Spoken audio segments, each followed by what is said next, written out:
Alright, ladies and gentlemen, I'm here on the show to recap my second of 3 games here tonight.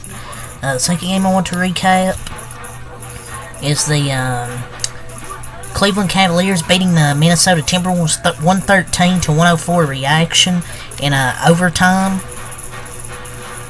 And what a hell of a win for Cleveland, led by Darius Garland. Tonight it was really for the Timberwolves. It was really Naz Reid really carrying the Timberwolves tonight. Had a career high, I believe, 7 3-pointers. And Rudy Gobert fouled out in this game.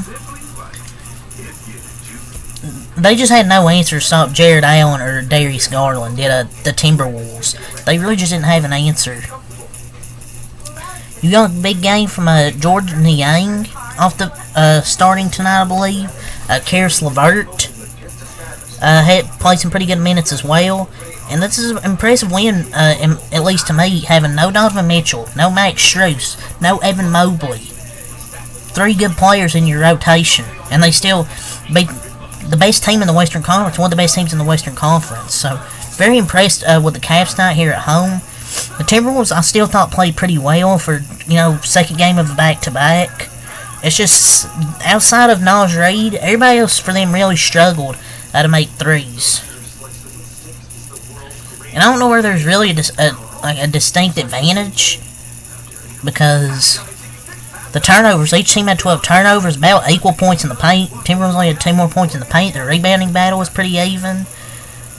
I mean, Cavs they took 36 free throws, but they were 26 of 36. Timberwolves were 18 of 22. I think it's just, outside of Naz Reid, nobody else could really make a 3, or just, I don't know. It was just a weird game for the Timberwolves. Second game of back-to-back,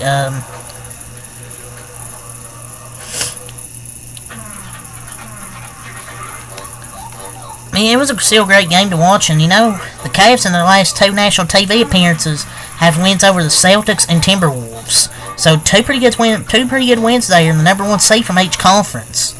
And without Donovan Mitchell, this Cavs team, when they get Donovan Mitchell and Evan Mobley back, they're going to be tough to beat. And just in the same week, impressed. Took down both number 1 seeds in each conference.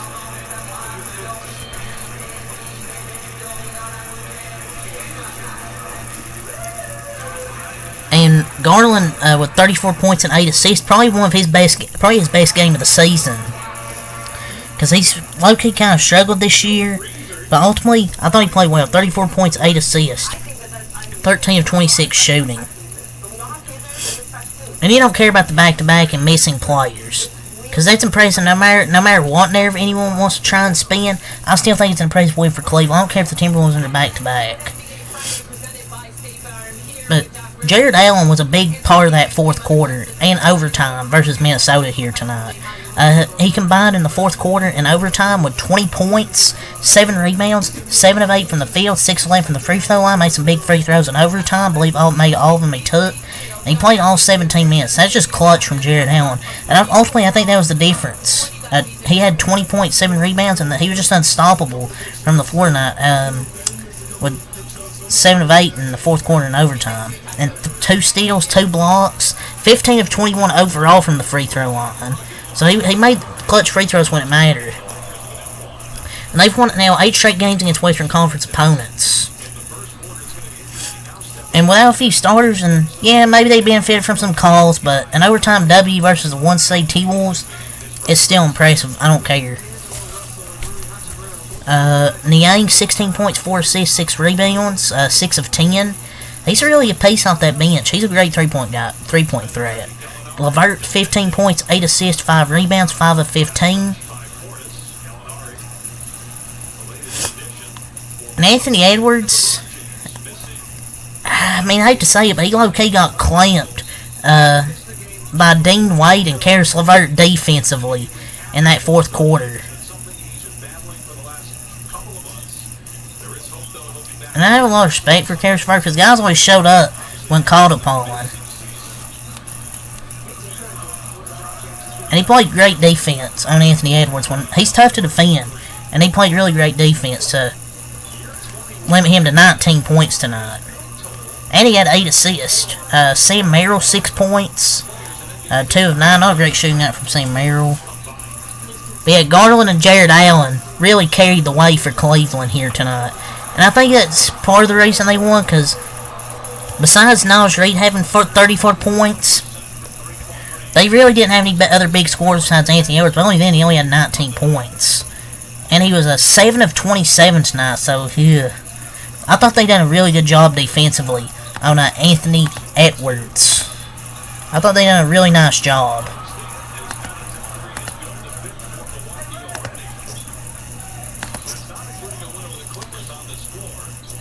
And I think it's part of the back-to-back, you know, a little bit tired from the Indiana game, but still, I still think it's impressive how Cleveland defended him tonight from Dean Wade and Harris White. Well, Dean Wade had 0 points, but 2 assists, 4 rebounds. He only took 2 shots. He was just really out there not but to be the defensive guy, and he was on Anthony. Gobert 7 points, 17 rebounds, 3 of 7. He got a technical foul for making the money sign at officials after fouling out, because he fouled out in the fourth quarter there, and they were up by 1 because Pandeo faced for Rudy Gobert. Listen, it was dumb, but getting a T for making a money gesture is hilarious. He made the money sign, like, what a pendejo. That Gobert technical really changed everything. Look, I understand you're mad, you fouled out, but you cannot do that. A veteran player like that cannot make that mistake in that spot. Yes, you're probably mad you fouled out, but you can't do the money sign at the official. Like, if it's a blowout or something, or you're up by, say, like, 10 points or so, yeah, it'd be funny, but you're only up 1 point there, and you really cost your team there, Mr. Gobert. So, yeah, not his brightest moment. But I will say, I mean, he kind of is saying the truth, because I really didn't see too much of an offensive foul, and there were 27 seconds left. Kind of a terrible refs, but they were pretty bad tonight. But, I mean, you can't do that if you're Rudy Gobert. Look, I didn't see much there for an offensive foul, but you can't just do that, because the refs are going to do that. You know the refs are going to call a take if you have them do the money sign gesture. And up by 1, you just can't do that, because that costs his team. Ultimately, Timberwolves they weren't good tonight from 3. Naj Reid 34 points, 10 for 18, made 7 threes. He had himself a game. 7 threes tonight, off the bench. He made 7 of their 8 threes. So nobody could really make a 3 outside him. That was one of the differences as well. And besides that technical foul, Rudy Gobert late in the game, like 20 seconds. Conley 9 points, 4 of 11. Nick Alexander Walker 4 points, 2 of 8. T.J. Warren 6 points. I thought good game from T.J. Warren, 3 for 3. Jordan McLaughlin 2 points, 0 for 0. Didn't take a damn shot, just out there running cardio while getting assists. Kyle Anderson 10 points, 5 assists, 5 of 9. Jay McDaniels 13 points, 5 rebounds, 5 of 11. He's a great defender. He's become a really great defender in this league. But the Cavs win 113-104. Improved to 41-22 in the year. Timberwolves dropped to 44-20. So in the back-to-back, they beat Indiana but lose to Cleveland. So that's all the same time out. Peace.